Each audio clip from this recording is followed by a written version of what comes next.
So as per my promise, I'm back again with an informative video about US visa processing. कल की video का हम एक quick recap ले लेते हैं बिकॉज मुझे ये फील हुआ कि जो वीडियो में वॉइस थी वो ऑडिबल नहीं थी। सो मुझे लगता है कि उन चीज़ों को मैं एक रिव्यू दे देती हूँ जो कल मैंने डिस्कस की कल की वीडियो में। हमने अप्लाई किया था 2023 में बिकॉज 2024 में जो है वो US और वेस्ट इंडीज़ में जो है ICC वर्ल्ड कप के मैचेस होने थे, तो हमें लगा कि ये एक बड़ा बेस्ट टाइम है और इस वक्त अगर हम अप्लाई करेंगे तो वीज़ा लगने के चांसेस ज़्यादा, बिकॉज ऑब्वियसली कोई भी इंटरनेशनल इवेंट हो रहा हो या कोई भी किसी किस्म का इवेंट हो रहा हो किसी मुल्क में, तो वो चाहते हैं कि टूरिस्ट ज़्यादा से ज़्यादा आएँ। और बिकॉज US में क्रिकेट उनका नेशनल गेम नहीं है, तो वहाँ के अपने जो स्पेक्टेटर्स हैं, अपने सिविलियंस, वो तो मैच देखने इतना नहीं शौक से आते बिकॉज उनके यहाँ तो बेसबॉल खेली जाती है। तो वहाँ पे जो इमिग्रेंट्स हैं या जो टूरिस्ट हैं वही आके उसको प्रमोट करते उस गेम को। अभी रिसेंटली US की टीम बनी है और उसने पार्टिसिपेट भी किया था 2024 के ICC वर्ल्ड कप में, लेकिन ये अभी बिल्कुल इनिशियल स्टेजेस पे। तो ये भी एक रीज़न से, ये प्रोज एंड कॉन्स थे जिनको जहन में रखते हुए हमने अप्लाई किया और हमें इंटरव्यू डेट मिल गई 2024 अप्रैल की, ठीक है ना।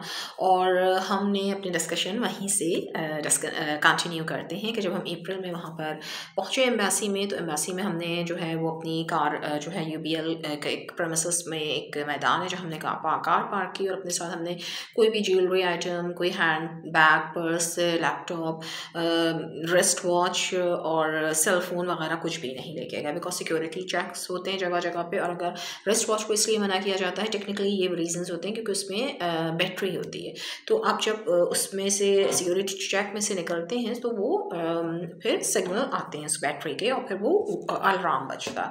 तो उस चीज़ को अवॉइड करने के लिए बेहतर है कि आप पहने ही ना, बिकॉज आपको फिर वो वहाँ पे सबमिट करवा के जानी होती है, ठीक है ना।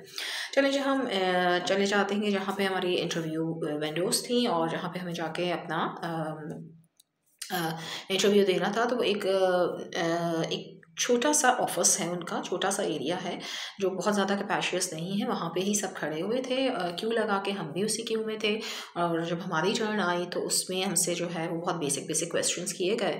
ये तो हमारी ट्रैवल हिस्ट्री पूछी गई जो कि बड़ी अच्छी स्ट्रॉन्ग ट्रैवल हिस्ट्री थी। अच्छे मुल्कों में हम ट्रैवल कर चुके थे, सिंगापुर, दुबई, तुर्की, मलेशिया, सऊदी अरब। और सबसे अच्छी बात यह है कि हमारी कंसेक्यूटिव हर साल की एक ट्रैवलिंग थी, तो वो ये शो कर रही थी कि हम बड़े एविड ट्रैवलर्स हैं और हमारी ट्रैवल हिस्ट्री बड़ी स्मूथ है। कभी कोई मसला नहीं आया, कोई परेशानी नहीं हुई, किसी किस्म का कोई हमारे साथ कोई मिसहैप नहीं हुआ। तो बड़ी clean and clear travel history थी जो कि एक पॉजिटिव एस्पेक्ट था हमारे लिए। और दूसरा ये कि हम 2018 से कंसेक्यूटिवली हर साल ट्रैवल कर रहे थे, तो ये भी एक प्लस पॉइंट हो गया कि जी हर साल जाते हैं। ये कपल हैं जो कि ट्रैवल पर्पज से ही जाते हैं और then they come back to their country.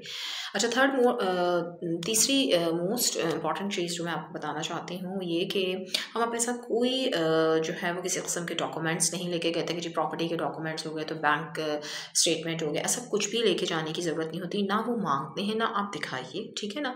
इसलिए कि जब वो मांग ही नहीं रहे तो आप लेके क्यों जा रहे हैं, बिकॉज उनके अपने कुछ क्राइटेरिया होते हैं जिसकी बेसिस पे वो आपको जज कर रहे होते हैं। तो आप अगर ये सब चीज़ें लेके जाएंगे तो दैट विल बी लाइक एक बर्डन आपके ऊपर होगा और कुछ भी नहीं होगा, वो देखेंगे ही नहीं वो चीज़ें, ठीक है ना।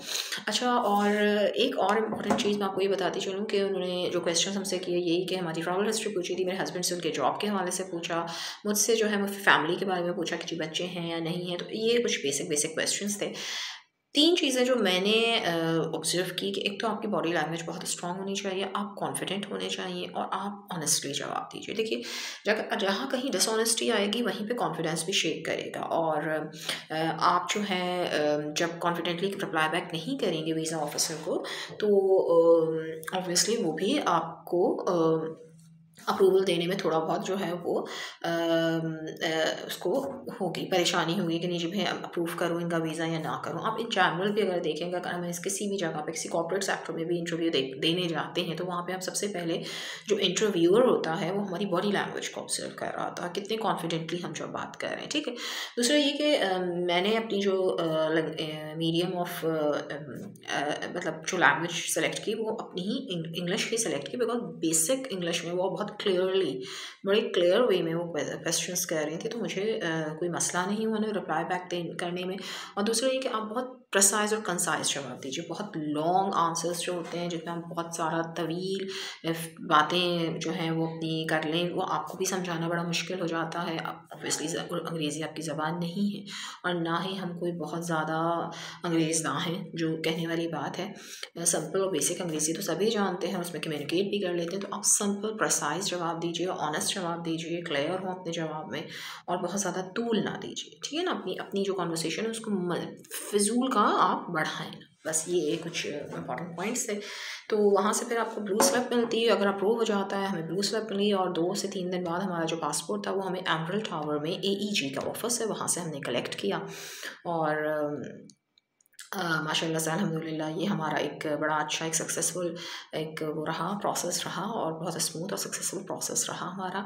तो अब आप लोगों का काम ये है कि आप जो है वो मेरे चैनल को लाइक भी करें, शेयर भी करें, सब्सक्राइब भी करें और इसी तरह की मज़े की स्टोरी सुनने के लिए जो है वो मेरे चैनल को देखते रहिए। Thank you so much. मुझे लगा कि मैंने काफ़ी क्विकली इस सेकंड वीडियो में आप लोगों को सब चीज़ें बताई हैं। तो अगर कहीं आपको लगता है कि मैं इन चीज़ों को थोड़ा सा अपने आप को करेक्ट कर सकती हूँ या मुझे कुछ इम्प्रूवमेंट की गुंजाइश है तो मुझे ज़रूर इस हवाले से गाइड कीजिएगा। Thank you so much. Allah हाफ़िज़।